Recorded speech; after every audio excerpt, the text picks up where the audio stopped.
Hi, this topical talk's gonna show you how to link Activision account to Blizzard.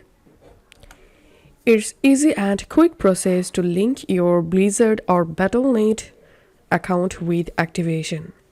On your browser, open activision.com and here make sure to sign into your Activision account. Once you signed in, here you will get profile option. Click on that. And in your profile settings page, select account linking option.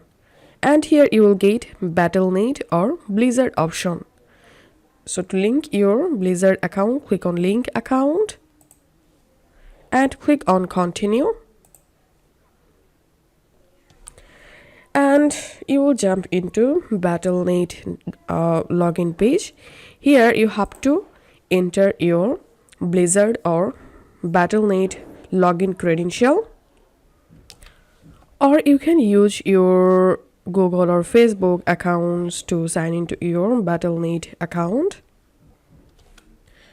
And once done, here we can see my Blizzard or Battle.net account has been successfully linked to my Activision account.